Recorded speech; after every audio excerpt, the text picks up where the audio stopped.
berkisah tentang Nabi Soleh. Nabi Soleh.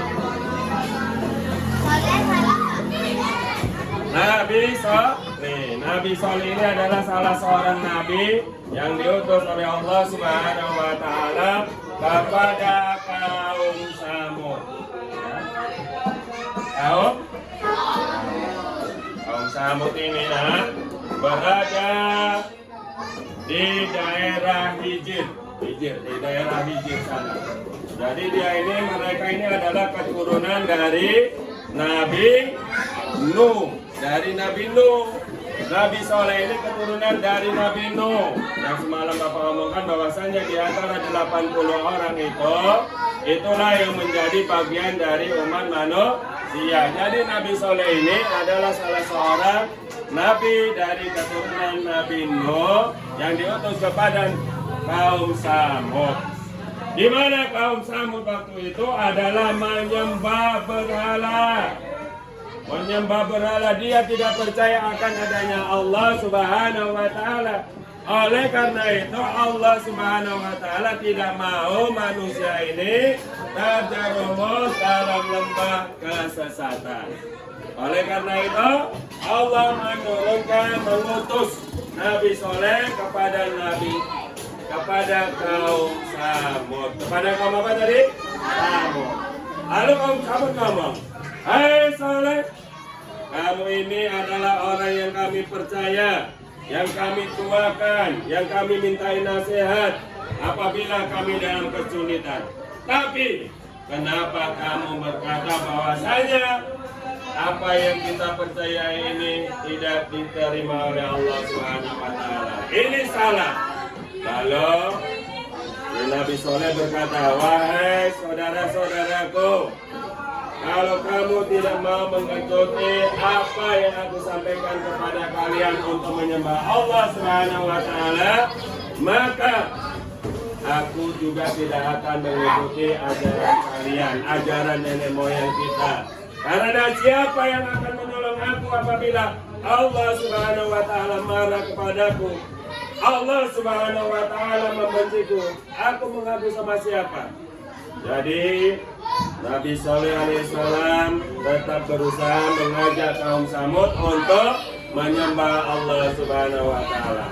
Suatu ketika orang-orang dari pemuka kaum Samud berkata kepada Nabi Soleh, "Hai Soleh, jika kamu utusan Allah Subhanahu wa taala, jika kamu adalah utusan Allah Subhanahu wa taala, maka tunjukkan kepada kami semua ini siapa mukjizatnya untuk supaya kami percaya kepada Allah Subhanahu wa taala. Bahasanya kamu adalah nabi utusan Allah." Jadi Nabi Soleh alaihissalam tadi berdoa kepada Allah, "Ya Allah, umatku meminta pembuktian kebenaran diriku bahasanya aku adalah utusanmu." Jadi apa yang diminta oleh kaum Samud? "Soleh, kalau kamu seorang rasul, keluarkan unta betina." Wah, dia minta unta betina yang hamil 10 bulan. Unta betina yang hamil 10 bulan keluar dari batu karang di atas bukit. Nah, dari batu karang suruh keluar si unta betina tadi.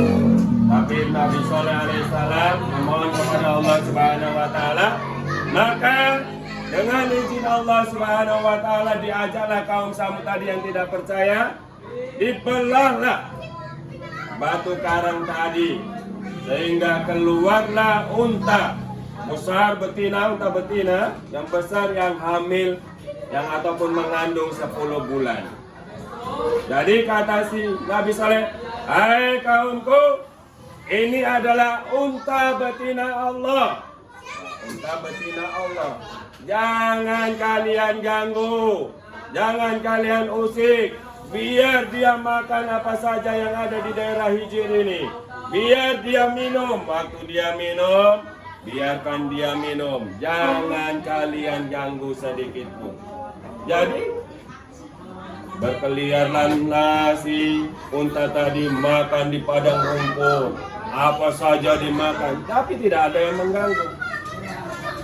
Namun tiba waktunya meminum air, si unta betina Allah tadi juga datang meminum air. Makhluk lain tidak ada yang mengganggu. Akhirnya ada 9 orang berkumpul. Ini untanya Soleh ini udah mengganggu kali. Kita bunuh supaya hancur, supaya tidak ada yang mengganggu kita. Berunding, akhirnya ada 2 orang. Ada yang datang. Yang pertama seorang janda, seorang janda kaya raya. Siapa yang bisa membunuh untanya Soleh, aku serahkan diriku untuknya. Masya Allah. Lalu datang lagi ibu-ibu membawa anak gadis yang cantik-cantik jelita. Berkata juga, siapa yang bisa membunuh untanya Nabi Soleh, maka akan kuberikan anak gadisku yang cantik-cantik. Datanglah 2 pemuda, Musdad dan Gudar. Saya sanggup, saya akan bunuh untanya Soleh. Jadi dia menunggu di tempat yang biasa dilalui oleh unta. Dengan siap-siap si Musdad memanah unta tersebut dan kena betis untanya. Terjatuh. Datang si Gudar, diambil pedang, dirobek perutnya tadi, langsung terkapar dan matilah unta itu. Wah, bersorak, "Hei, kaum Samud, pemuka-pemuka, saya telah membunuh untanya Soleh." Wah, bersorak-sorak, iya, bergembira. Dimakanlah untanya Nabi Soleh. Lalu Nabi Soleh berkata, "Hei kaum Samud, kalian telah membunuh untanya Allah. Maka ingatlah, azab Allah sangat pedih. Mana? Buktikan." "Baik, kuberi waktu 3 hari untuk kalian bertobat." Jawab yang sombong, "Hei Soleh, gak usah tunggu 3 hari. Datangkan sekarang," katanya. "Kami siap." Tapi Nabi Soleh tidak mau. "Tunggu saja, 3 hari kalian akan mengalami tanda-tanda bencana dan siksa dari Allah Subhanahu wa Ta'ala. Di hari pertama, muka kalian akan berwarna kuning. Di hari kedua, muka kalian berwarna merah. Di hari ketiga, muka kalian berwarna hitam. Dan di hari keempat, kalian akan diazab oleh Allah Subhanahu wa Ta'ala." Jadi orang yang 9 tadi dihukum terlebih dahulu sama Allah Subhanahu wa Ta'ala dengan dijatuhin batu-batu. Lalu di hari pertama terjadilah muka mereka menjadi kuning. Di hari kedua menjadi merah. Di hari ketiga menjadi hitam. Dan di hari keempat, maka datanglah siksa yang sebenar-benarnya, azab yang sebenar-benarnya, yaitu gempa bumi. Akhirnya si Soleh ini udah berangkat dulu sama kaum muslimin yang beriman. Tidak banyak, tapi dia berangkat. Akhirnya selamat. Kaum Samud yang diajak oleh Allah dengan gempa hancur semua. Hancur, tidak ada yang hidup. Itu adalah siksa yang diberikan oleh Allah Subhanahu wa Ta'ala. Azab yang diberikan oleh Allah Subhanahu wa Ta'ala kepada kaum Samud, dihancurkan mereka dengan gempa. Jadi anak bapak semuanya, inti dari kisah Nabi Soleh ini bahwasanya kita harus selalu beriman kepada Allah Subhanahu wa Ta'ala, mengerjakan perintah-perintahnya, tidak membangkang kepada orang tua, melangsungkan ibadah puasa Ramadan.